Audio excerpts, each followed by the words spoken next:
Hello everyone, this is FinishDuck here. Welcome to my very first countdown. First, I would like to thank Rabbit Luigi, Jaw Scorcher, and Speedster from their How to Make a Countdown videos because they have helped me a lot along the way. Anyway, as my first work, I'll be tackling a topic that hasn't been taught very often in this community. That topic is my all-time favorite video game genre, platformers. If you read the title, you should be able to work out that these are not just any kind of platformers, but the 3D ones. The reason for me preferring 3D platformers over their 2D counterparts is that 3D platformers offer much more exploration and overall much bigger worlds to explore.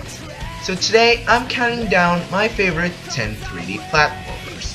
For this list, I'll be using two familiar rules, only one per franchise and only games I've played. However, the latter rule will not be present in all of the future lists. And also, please note that I'm still just a novice. If you don't like the video, don't just say that it's crap without any reasoning, because I would like to know what did I do wrong. In other words, constructive criticism is very much appreciated. And with all that said and done and out of the way, let's get started!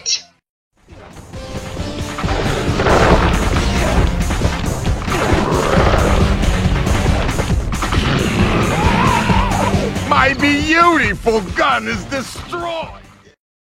The PlayStation 1. I grew up with this console, and obviously, some of the games on the system are very nostalgic to me. Particularly, some of the platformers. And here's one of them.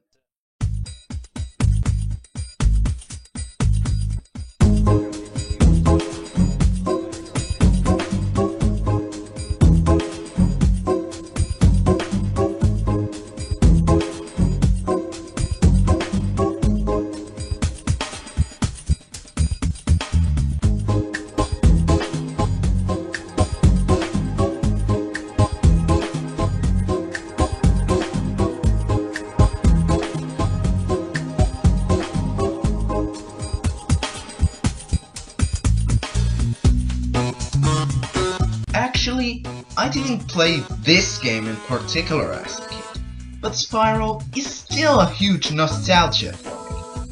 And Spyro 3 represents everything that I love in the franchise. Spyro 3's plot starts off with Spyro and the other dragons celebrating an event that occurs every 12 years, and when the dragon eggs are brought to the realm, Year of the Dragon.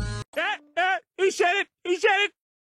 Unfortunately, the dragon eggs are stolen by a rabbit girl named Bianca and an army of creatures called Rhinox. Spyro chases after the thieves and soon finds himself in a forgotten realm ruled by the evil sorceress, who also happens to be the person behind Rhinox's invasion and stealing the dragon eggs. With Sparx and Hunter by his side, Spyro takes on yet another quest of finding the dragon eggs stolen by the sorceress and restore the peace to the Forgotten Realm. The story of the game isn't anything special, but it's very enjoyable with some good character development and great moments. However, my money is on the gameplay. Spyro 3 plays somewhat similarly to its predecessor Spyro 2, meaning that many of the gameplay elements were carried over from that game. However, it's not without its twists and turns. Core gameplay goes like this. Control Spyro through various levels, recovering collectibles, dashing and spitting some fire along the way. And like Spyro 2, you have 4 different overworlds to enter the levels from, but in this game, you don't just control Spyro, but 4 other characters as well, and even Sparx at occasions. These 4 new characters are Sheila, the fun-jumping kangaroo, Agent 9, the crazy laser-shooting monkey, Sergeant Bird, a penguin with 2 bazookas and he can fly, and finally, my favorite, Bentley, not that Bentley, a goofy, warm yeti who likes to wreck shit up. and some of the old characters return, like the before mentioned Hunter and Money Bags. And like any platformer, this game has loads of collectibles, such as the main collectibles, Dragon Eggs, gems, and some other good stuff. Level design is also very well done. While I don't think it's as good as the second game, it's still pretty damn stellar with levels like Fireworks Factory, Desert Ruins, and Crystal Islands. Lastly, the presentation is really good. The graphics and the visuals look great for PS1 standards, and the music. Holy balls, the music. This must be one of the best soundtracks on the whole system. Some of my favorites include Buzz's Dungeon, Fireworks Factory, and my favorite, Midnight Mountain. In fact, this song is so catchy that I made up lyrics for it from one of Agent 9's lines. I thought I saw Rhynoc. In conclusion, Spyro 3 is an amazing game, and while it is only number 10, it has received a special place in my heart, and nothing can change that.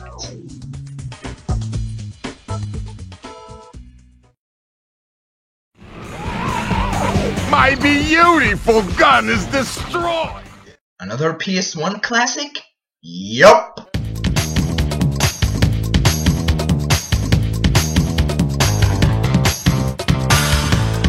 Nostalgia overload. Crash Bandicoot is seriously one of the icons of my childhood. I still remember playing Crash 1 and Crash 2 on my cousin's PS1 when I was just 5 years old. Ah, the memories. But surprisingly, my favorite in the series is none of those games. It's actually the fan favorite, and the game in the series I have least nostalgia for. Yup, you know it. It's Crash 3. While there are some real gems within the franchise, Crash 3 Warped is undeniably my favorite as well. So how's story? It's basically the same thing as the last games. Neo Cortex is trying to take over the world. What? You thought I was going to make some stupid Bison reference? Of course! Damn it, Bison! Anyway, this time around, Cortex has help from Aku Aku's evil brother, Uka Uka. Get it? Because, you know, Uka Uka is like Aku Aku, like backwards. Anyway, the story isn't anything special, but what did you expect? Gameplay, however, is amazing. Like Spyro 3, Crash 3 takes lots of elements from its predecessor and adds something more. Core gameplay is still the same. You go through different levels while collecting crystals. Simple as that. However, like I said, Crash 3 adds something new to the mix. You have new levels like air combat levels and motorcycle levels. And in some levels, you can even play as Crash's sister Coco.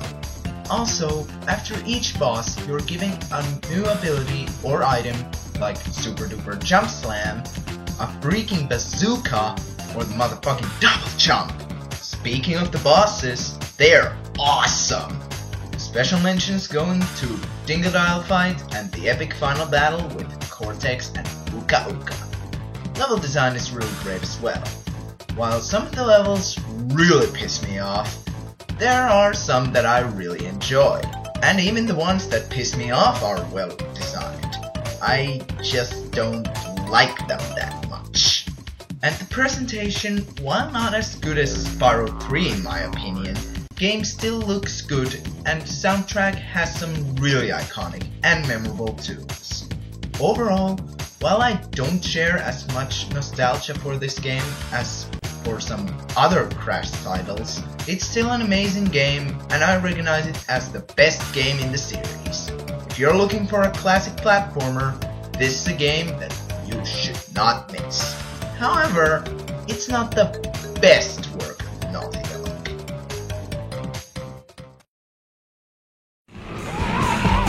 My beautiful gun is destroyed!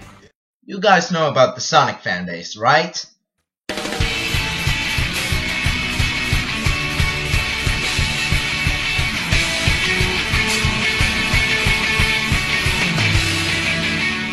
Yeah, I know guys. Sonic fanbase is kind of unforgiving. After Sonic Adventure 2, it seems that every single 3D Sonic game gets bashed on by the fans. They just can't give up their nostalgia for the 2D Sonics, and just because Sega changed the formula, it automatically means it's bad. Don't get me wrong, I love the 2D Sonics, but 3D Sonics aren't that bad, right? That's an exception. And what do you know, that number 8 happens to be my favorite 3D Sonic game. And not just that, but it's also the game that brought Sonic back from the dead. Ladies and gentlemen, Sonic Colors.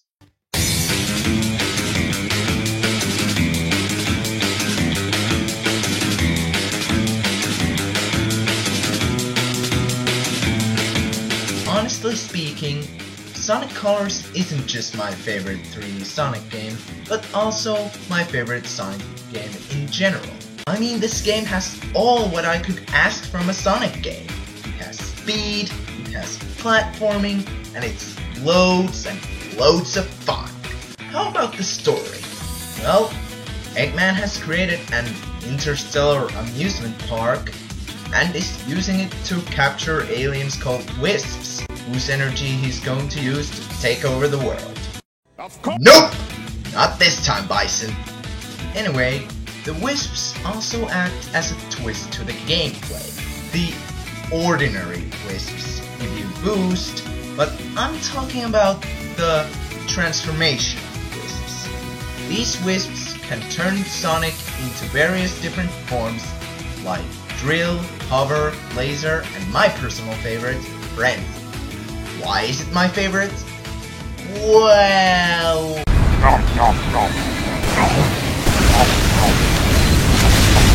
Level design is also freaking awesome as well, with this game having some of the best levels and designs in the entire series.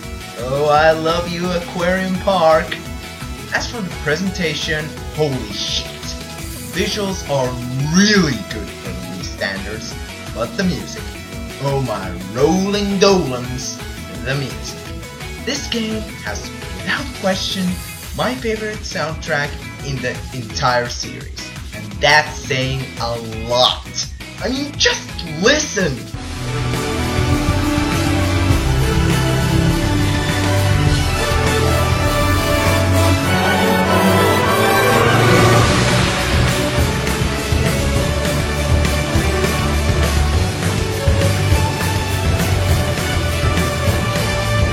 Sonic Colors.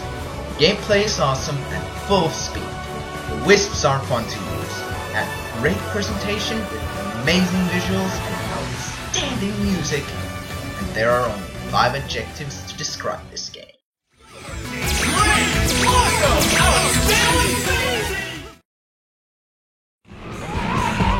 My beautiful gun is destroyed! Now, on the list about platformers, the last thing you'd expect to hear is something from Pokemon, right?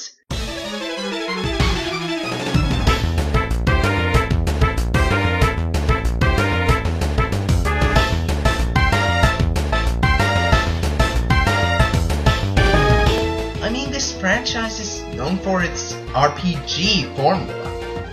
Except for that bootleg stuff, but that's not important.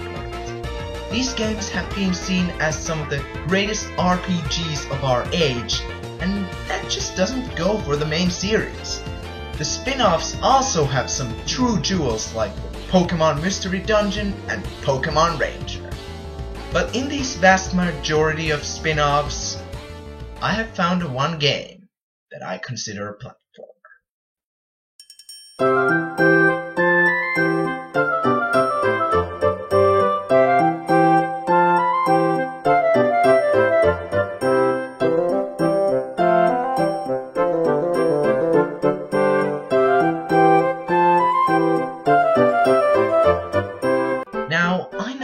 people who have played this game will have some controversy with this segment because PokePark Wii is more of an adventure game. Well, yeah, but there, platforming, it counts. The story of this game is something like this. Pikachu and his 3 friends get into a different world led by a Mew.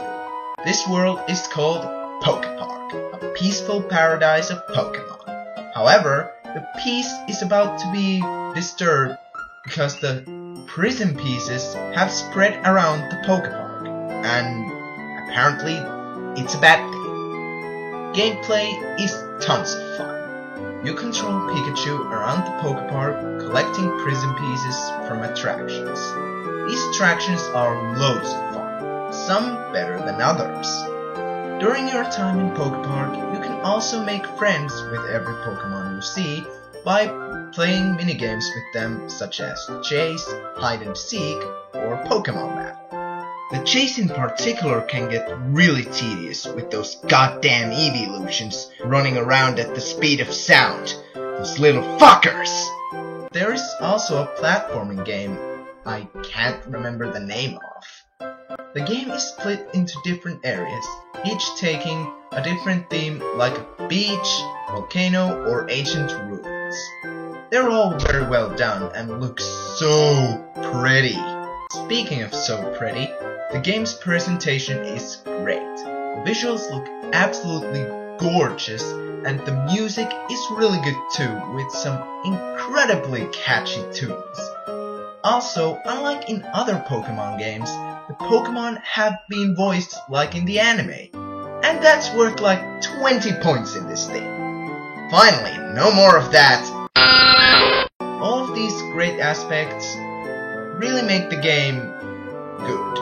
I know many people who prefer the sequel, and I'll admit, on a technical note, it's the better game. But the first game has something that I felt the second game lacked. Undying charm. And that's why I love this game so much. The charm it has is simply something that cannot be replaced. Maybe it has to do something with the music, or the attractions, or the Pokemon's voices, but this game is truly something special. My beautiful gun is destroyed! Nostalgia time!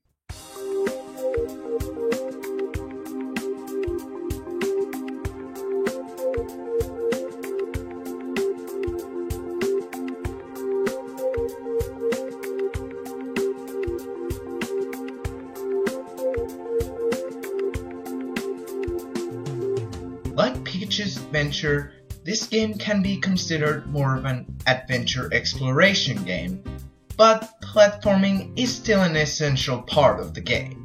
Anyway, Stuart Little 3 is an amazing game, and like I said, great nostalgia to boot. Although the title says Stuart Little 3, I feel this game is more based on the second game, which, frankly, is awesome. In this game, you control Stuart on an attempt to recover his brother George's photo album, which was destroyed due to an accident, hence the name. As I said, the main goal of this game is to collect enough photos for George's album. You usually have to complete some tasks in order to get the pictures, like racing with RC cars, playing golf, or finding something to activate in order to take a picture.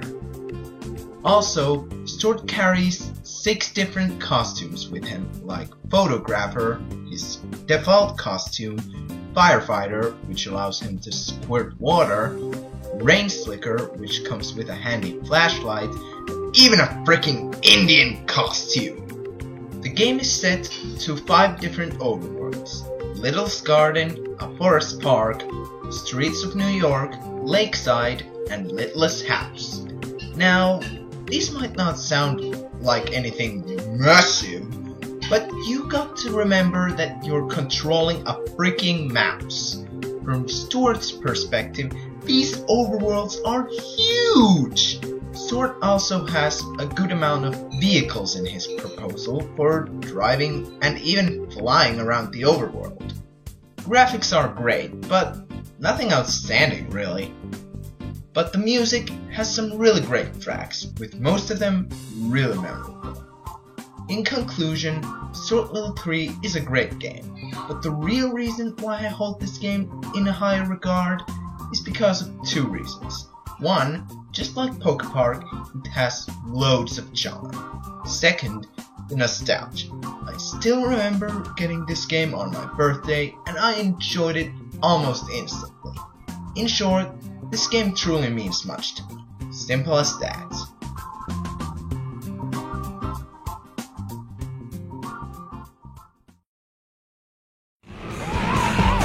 My beautiful gun is destroyed! Remember when I said that Crash wasn't Naughty Dog's best work? Well...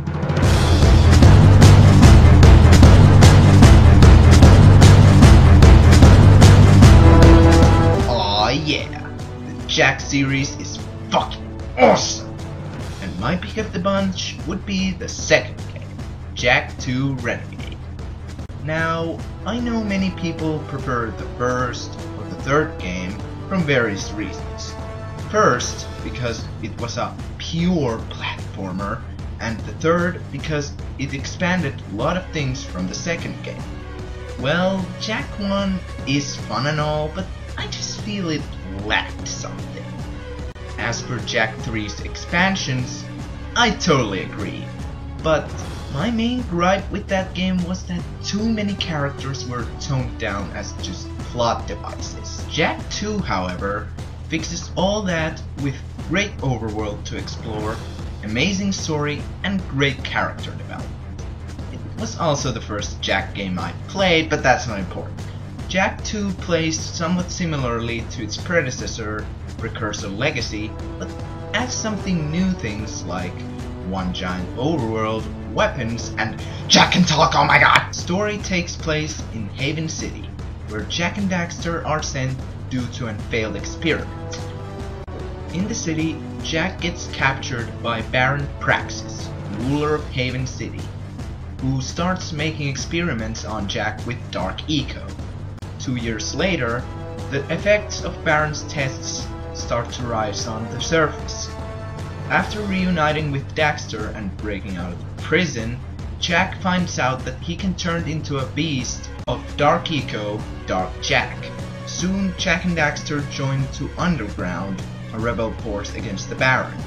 With this group, Jak hopes to find out what exactly happened, with kicking some Crimson Guard and Metalhead ass along the way. I won't spoil too much cause, frankly, the story is fucking amazing. Jak 2 was also kind of revolutionizing because never before had the transition from kiddie to gritty worked so well, except maybe in Teenage Mutant Ninja Turtles. It brought some new depth to the main character and made the story darker than the previous game. That is something that I really must admire. I know the main gripe people have with this game. It's way too difficult and unforgiving. And yes, I see where they're coming from. While this game is not crackingly hard, to a point that it's ridiculous, it's at the same time one of the most satisfying games of all time. Seriously, you cannot imagine the satisfaction I felt when I beat the final boss. And the presentation, it's okay. Graphics are PS2's standard, and music, while there are few great tracks that stand out, it's really nothing uberly special. To wrap this up, Jak 2 is a great game, and while Jak is still my least favorite of the PS2 platformer trio, I still recognize it as a brilliant game and the best work of Naughty Dog.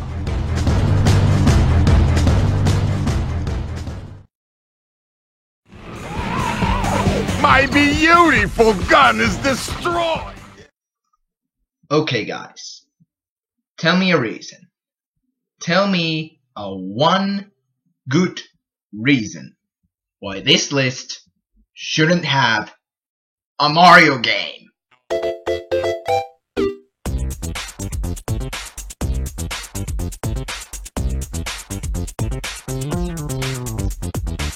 I mean, Mario is an icon in gaming, let alone platformers.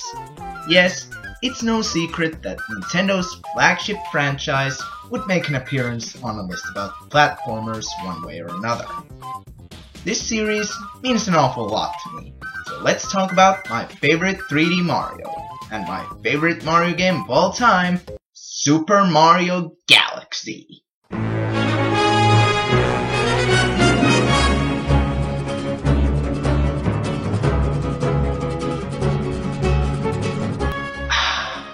This game is truly incredible in so many ways. How about starting with the gameplay? Because we already basically know the story, so... Super Mario Galaxy plays with the same style as its 3D predecessors. Thanks to Wii's motion controls, it adds some new features, the notable one being the spin attack. This spin is used in various things throughout the game, like puzzle solving, combat, and saving you right before you're about to fall into your doom. This game also has another notable feature, its theme. Hell, the game's name says Super Mario Galaxy, so you would be expecting a Mario game in space, and I'm not doing that joke. Anyway, with the space theme, the game offers a good amount of gravity gimmicks. Also, the space looks beautiful, absolutely gorgeous. Plus, it gives a great atmosphere for the game. One thing I have to say is that this game is epic in many ways. Maybe it's some of the bosses, the awesome level design, or the space theme and the atmosphere, but every time I play this game, it feels like starting something beyond this world. Like this is the true quest of saving Princess Peach. Lastly, the presentation. Holy balls, this game delivers. The game looks amazing, and for a game that was released in 2007, that's pretty fucking impressive. Even to this day, it's one of the best looking games on the system. And the music, orchestral ear candy at its finest. Seriously, I think Mario Galaxy has one of the greatest soundtracks composed for a video game, let alone Mario series. Bottom line, Super Mario Galaxy is a masterpiece among Mario series, and still stands as both my favorite Mario and Wii game. And I think it will stand up there for many years to come, as another everlasting classic in the Mario series.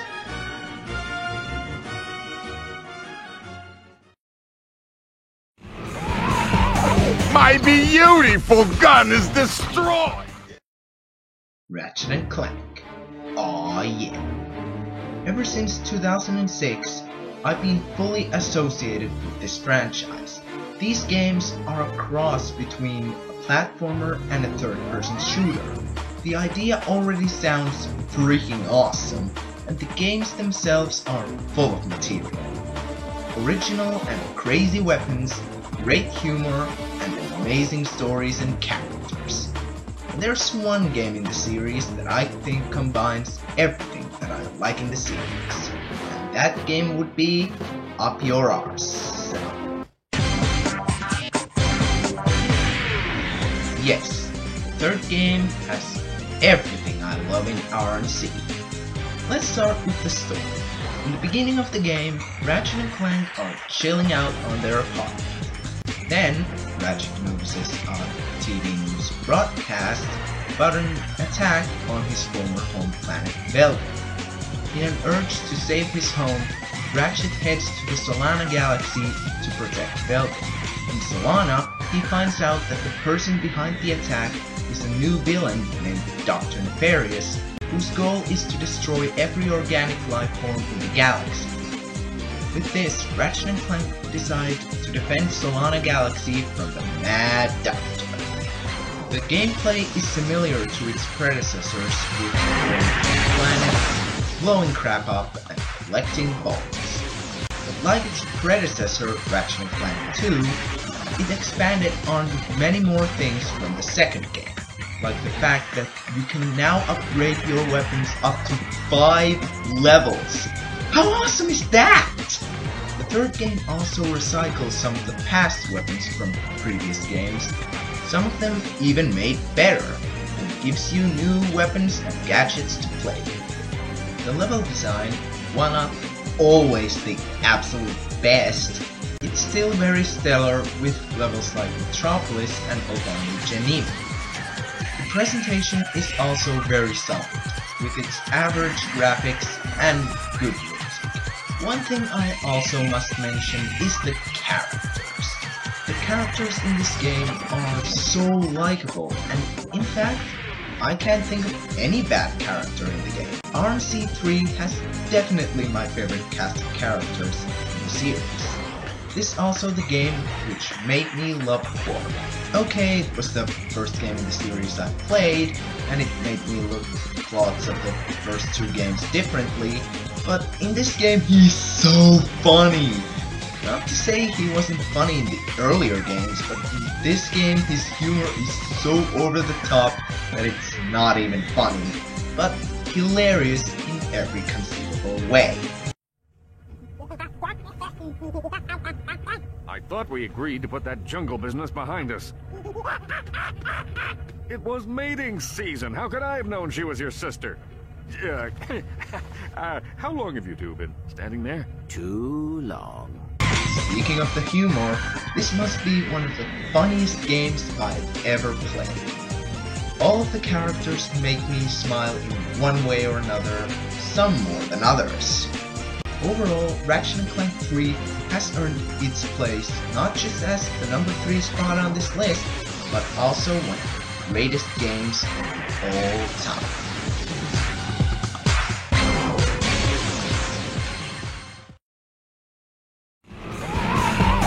My beautiful gun is destroyed! Out of all various franchises out there, I think one that doesn't get much recognition in this community is the Sly series. Sure, some people talk about them and mention them, but I've never seen anyone genuinely loving these games. And that's a shame, since I happen to absolutely love these games. And hey, you really can't go wrong with Metal Gear Solid with anthropomorphic animals. And what do you know? My favorite in the series happens to be the number 2 on this list, Sly 3: Honor Among Thieves. The reason why this is my personal favorite out of the bunch lies in a few reasons. First, the story. In this game, Sly meets a man named Max Sweeney, who was a partner of his father. Max Sweeney tells Sly about the Cooper Vault, a secret place where all Coopers throughout history, including Sly's father, hid their treasures, and that the only one with the Cooper cane may open the vault. Sly goes to the island where the vault is supposed to be, but it's being taken over by someone named Dr. M, who has turned the island into a fortress.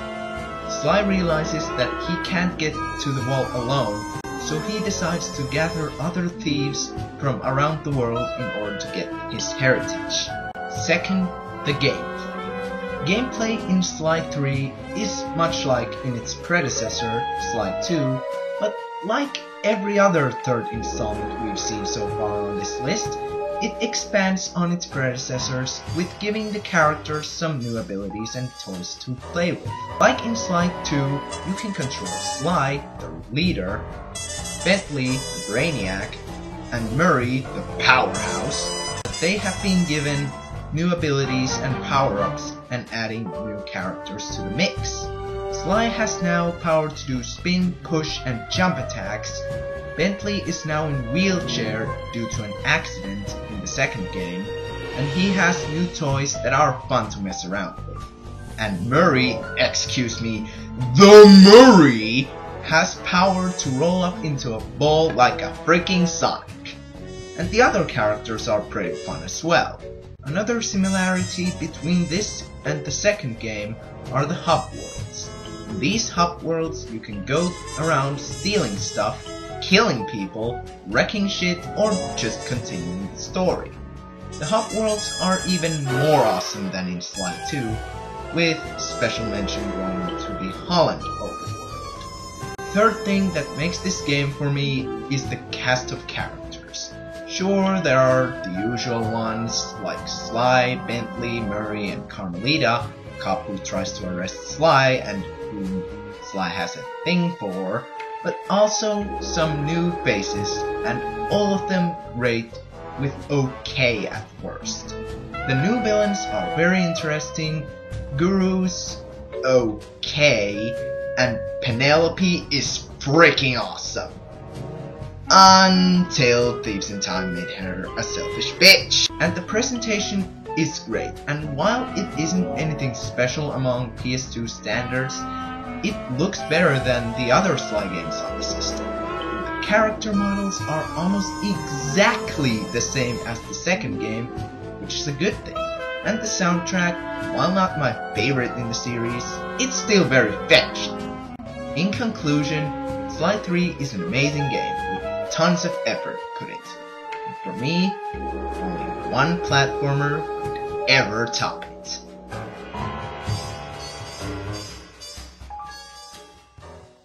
Alright, before I reveal my favorite 3D platformer, let's recap.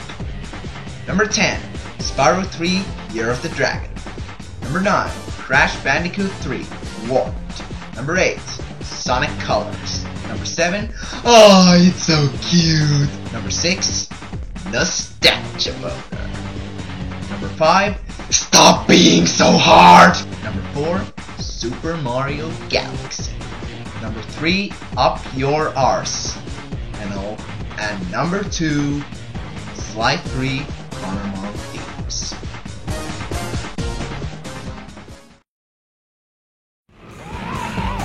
My beautiful gun is destroyed! Good thing I got a spare upstairs. Okay, let me just say real quick that all of the games on this list are all amazing in one way or another. But for the game to be on the top, it has to have everything that I like in a platformer. And it has to have something that no other game can replicate. Prepare as I play the tunes of my childhood.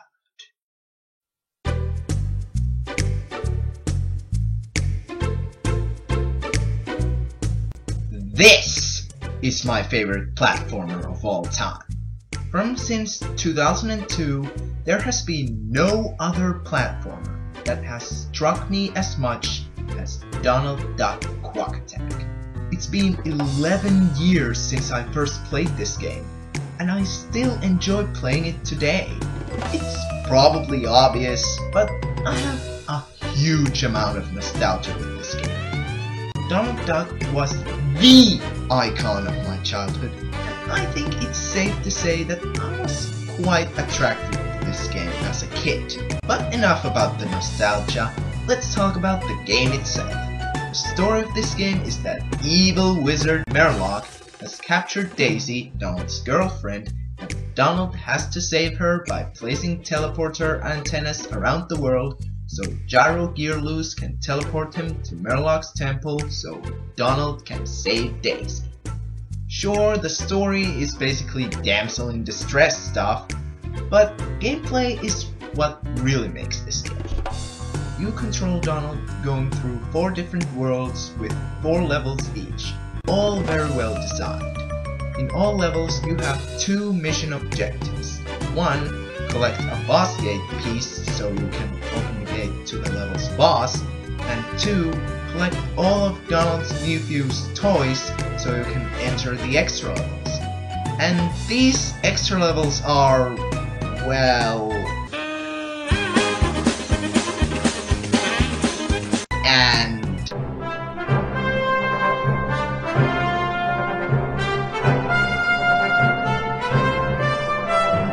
gameplay plays a bit like Rayman 2, and it also takes a similar graphical style from that game. However, you're controlling Donald Duck, and that is awesome. Also, this game takes rather interesting style on the life bar. This game has limited lives, and on the field, Donald has 4 forms. Super Donald, which destroys everything in its path, Happy Donald, which is his normal status, Rage Donald, which he turns into when he takes a hit, and works the same way as Super Donald, and Grumpy Donald, which is basically the same as Happy Donald, except you die in one hit and he's, grumpy. This game also has some replay value with things like the extra levels and Gladstone's time trials, which you can do after completing an extra level. These time trials are basically just doing the same levels you already played with a time limit. And let me tell you, these time trials can get quite tedious if you're impatient. After completing all the time trials in one world, Gladstone will give you a new costume for Donald. And about the bosses, when I played this game as a kid, they were epic as all hell. And they're still very stellar today. From the great battle with this bird thing, an awesome fight with one of the Beagle Boys, to the cheap fight with Magicka the Spell, and amazing final battle with Murloc, this game has a good set of bosses. This game also has a great presentation. Now the game looks a bit different on different consoles, but the PC version, the version I played, is quite dashing. Also, the music is really good with catchy themes all over the fucking place. Now, the critics have praised this game from almost exactly the same reasons as I just did. But there's one flaw many people point out. This game is way too easy and way too short. And they would be right. Donald Duck Quack Attack is very easy and very short game. Honestly, I wouldn't have it any other way. It's not trying to be anything like a Zelda 2 or an RPG or something. This game is what it is. A pure platformer made for the fans of its genre, and with its easiness, this game has created an everlasting charm for me that no other game can replicate. Seriously, I think I just played this game on a right age or something. But in the end, Donald Duck Quack Attack is a game that nothing in this world can replace for me.